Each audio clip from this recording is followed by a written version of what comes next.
Tecnológico de Monterrey.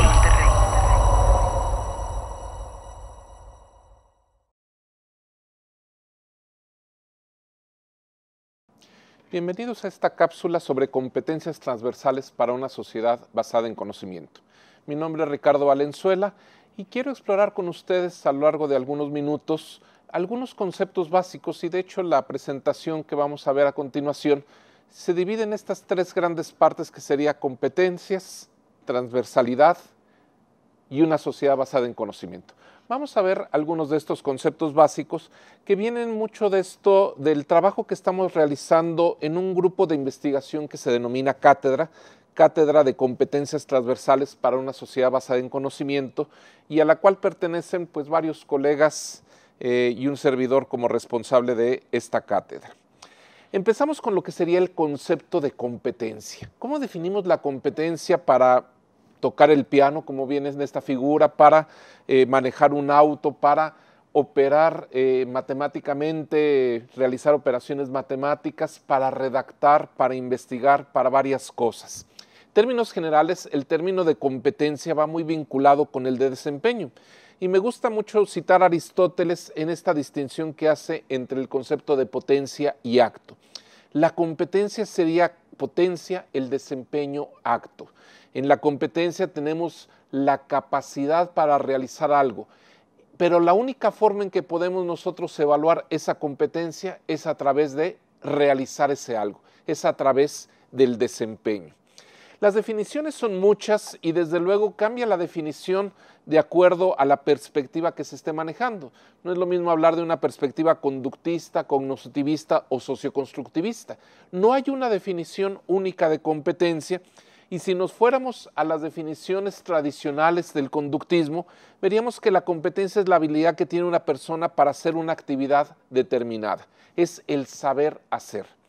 Desde una perspectiva cognitiva, veríamos que la competencia es la capacidad de usar un conocimiento declarativo, procedimental y condicional para hacer una actividad determinada.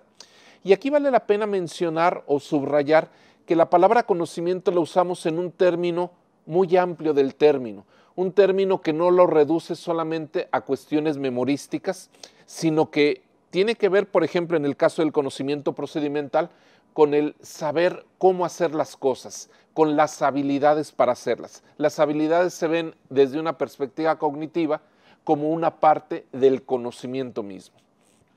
Y si consideramos que el ejercicio de esas competencias ocurre dentro de un ambiente social, una definición socioconstructivista le agregaría a esos conocimientos actitudes y valores que favorecen que la persona pueda realizar una actividad determinada. Estas dos componentes, actitudes y valores, que muchas veces se incluyen dentro de la definición de competencia, no siempre han estado presentes en esa definición. Es decir, cambia la definición, como toda definición que es arbitraria. En este caso podemos incluirlas o no incluirlas de acuerdo con la concepción de competencia que estemos manejando. Muy bien. El concepto de transversalidad, que es otro de los temas, de las palabras clave que estamos manejando aquí, es importante mencionarlo, y en términos de competencias podríamos definir competencias transversales como aquellas competencias que en términos curriculares de programas de educación formal son concomitantes a distintas asignaturas de un plan de estudios. ¿Qué significa eso de concomitantes? Que ocurren simultáneamente dentro de las distintas materias, asignaturas que forman un plan de estudios.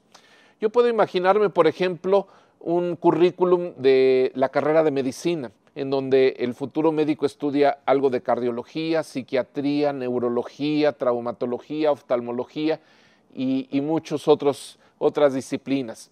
O el currículum, por ejemplo, de un ingeniero civil que estudia estructuras de concreto, estructuras metálicas, cimentaciones, procesos de construcción, etc.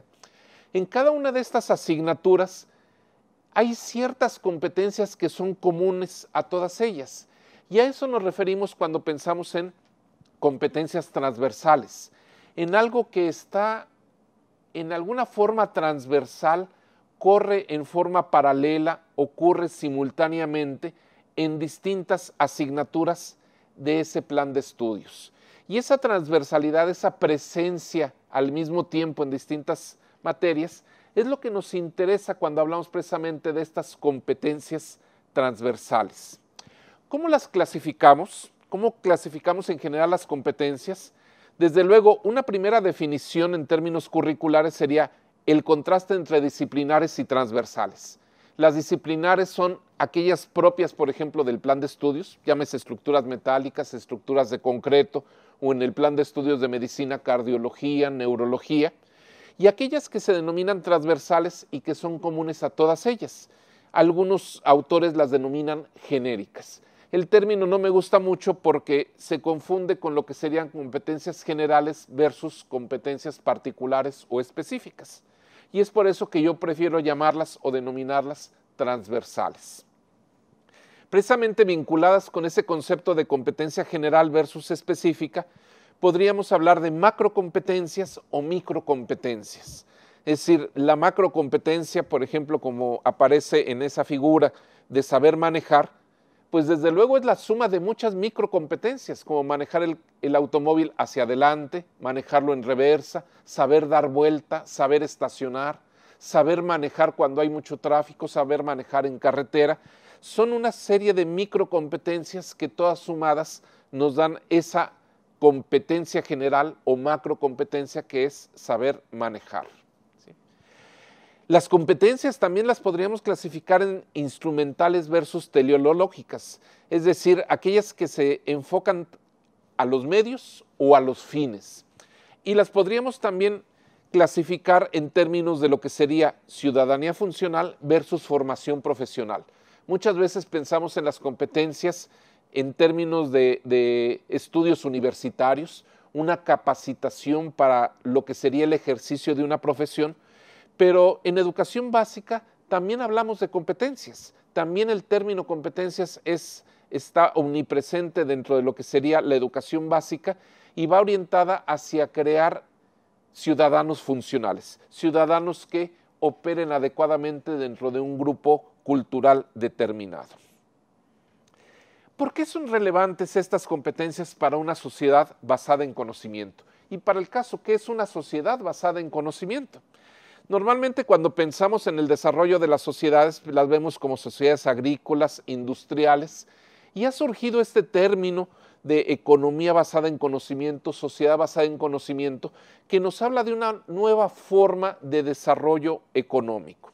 En términos generales, los países, México, muchos países latinoamericanos, han basado su desarrollo en la explotación de recursos naturales o de mano de obra barata, pero no en términos de lo que implica realmente innovación e investigación. Nos hace falta trabajar más en términos de lo que sería la formación de las personas para que sepan investigar e innovar y para que el desarrollo de los países esté basado en conocimiento, que el conocimiento sea la base de un desarrollo económico y de un bienestar social. Y en la medida en que nuestros países que tradicionalmente han explotado mano de obra barata o han explotado recursos naturales, se muevan hacia explotar conocimiento, sabiduría, innovación, investigación, vamos a ver cómo nuestros países pueden lograr un mejor desarrollo económico y un mayor bienestar social.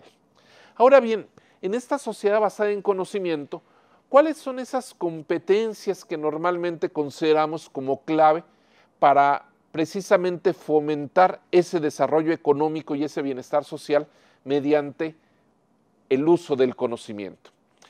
Ha habido muchos autores a lo largo de los últimos años, incluso al término del siglo XX se hablaba de varias competencias básicas y Jacques Delors nos presenta en su libro La educación encierra un tesoro de la UNESCO, nos habla de 4 aprenderes: a conocer, a hacer, a vivir juntos y hacer. Él no les llama competencias, pero en términos generales, él hablaba de esa visión de lo que implicaba una formación para el siglo XXI. Edgar Morin plantea 7 saberes necesarios para la educación del futuro y los que se aprecian ahí precisamente nos hablan de lo que se requeriría en esta educación del futuro del siglo XXI. También es un trabajo de la UNESCO en donde se habla de de cómo tenemos que cambiar nuestra forma de pensar. Él le llama saberes, pero desde luego también estamos hablando aquí en cierta forma de un grupo de competencias básicas que las personas tienen que desarrollar y que son transversales a las distintas disciplinas, sin importar si voy a ser contador, abogado, ingeniero, médico o cualquier otra profesión que venga a nuestra mente. Howard Gardner, famoso por las inteligencias múltiples, nos habla de las 5 mentes del futuro: la mente disciplinada, la sintetizadora, la creativa, la respetuosa y la ética. Y aunque él usa el término mente, podríamos hablar también aquí de varios tipos de competencias vinculadas con cada una de ellas. La OCDE nos da definiciones y competencias claves para lo que sería el siglo XXI y nos las clasifica en 3 grandes grupos: usar herramientas interactivamente, interactuar con grupos heterogéneos y actuar autónomamente, como un conjunto de competencias transversales necesarias para una sociedad basada en conocimiento. Y el Banco Interamericano de Desarrollo también nos habla de esas competencias para el siglo XXI. Él habla de maneras de pensar, herramientas para trabajar, maneras de vivir en el mundo. Cuando sumamos todas estas competencias, vemos que hay muchas similitudes, muchas coincidencias, y fue un trabajo que realizamos este grupo de colegas y yo en la Cátedra de Investigación de Competencias Transversales para una Sociedad Basada en Conocimiento. Estudiamos estos autores y otros más que ya no quiero citar por el momento, para llegar a esas 12 competencias propuestas por esta cátedra. Aprender por cuenta propia como una característica fundamental de lo que implica esta formación para el siglo XXI. El saber investigar, fundamental para aportar nuevo conocimiento en una sociedad basada en conocimiento. El desarrollar el pensamiento crítico, fundamental en este mundo en donde estamos inundados por una gran cantidad de información. Resolver problemas mucho más complejos que los que siquiera podemos imaginarnos actualmente. Trabajar colaborativamente. ¿Por qué? Porque ya las personas no van a poder resolver esos problemas solo con lo que saben, sino que necesitan asociarse con lo que saben otras personas. Usar las tecnologías de información y de las comunicaciones omnipresentes en todo lo que hacemos. Saber gestionar la información, saber comunicarnos en forma sincrónica y asincrónica, en el español, en el inglés o en cualquier idioma. Saber leer, saber escribir, saber escuchar, saber hablar, la comunicación en el sentido más amplio del término. Desarrollar un plan de vida personal, con lo que implica el saber vivir, la competencia para vivir en una forma plena. El interactuar en ambientes multiculturales, el entender que estamos cada vez más interconectados con distintos grupos culturales, el saber dentro de nuestra cultura cómo ejercer principios éticos y finalmente, en términos generales, construir conocimiento, es decir, tener una cosmovisión de todo lo que implica precisamente el mundo en el que nos encontramos. Estas 12 competencias son a su vez macrocompetencias que pueden dividirse en varias microcompetencias. Y el listado, no es exclusivo, no es exhaustivo, sino que podríamos imaginar otro tipo de competencias transversales, tal vez agruparlas o clasificarlas de una forma diferente, pero que de alguna forma todas ellas están presentes en distintas asignaturas de un plan de estudios. Y a manera de conclusión, creo que nos hace falta tenemos una necesidad de una mayor investigación e innovación sobre el tema de competencias transversales. Precisamente parte del trabajo que nosotros realizamos en la cátedra va orientado hacia decir, por ejemplo, cuáles son las diferencias entre principiantes y expertos, entendido el experto como la persona competente, cómo las personas van adquiriendo esa competencia hasta que podríamos considerarlos, por ejemplo, expertos en el sentido amplio del término, y cómo esa diferencia se da no solo en términos cuantitativos, sino en términos cualitativos. Programas para el desarrollo de las competencias, cómo enseñamos esas competencias, cómo le ayudamos a los jóvenes, a los niños, a desarrollar esas competencias en una forma simultánea a las materias de un plan de estudio o en una forma adjunta a través de materias independientes, o lo que vendría siendo la medición de las competencias. ¿cómo medimos esas competencias para poder tener una mejor noción de en ese continuum entre principiantes y expertos en dónde se encuentra la persona? Finalmente, ¿cómo se insertan esas competencias transversales en el currículum? ¿Cómo las organizamos, las estructuramos para no perdernos dentro de las muchas cosas que tenemos que enseñar, para no perdernos dentro de todo eso, esas disciplinas que forman un plan de estudios? ¿Cómo vamos trabajando con nuestros estudiantes en lo que serían esas competencias transversales? Muy brevemente, esta es la presentación que quería hacerles y poner mucho énfasis sobre lo que implica precisamente el trabajo de competencias transversales. Que ustedes reflexionen sobre lo que hay al respecto, sobre la necesidad de estudiar más este tema y sobre la forma de hacer más presente este concepto de competencias transversales dentro de las materias que ustedes imparten dentro de su carrera docente o dentro de lo que vendría siendo su interés por investigar más acerca de este tema. Por mi parte es todo, les agradezco mucho su atención.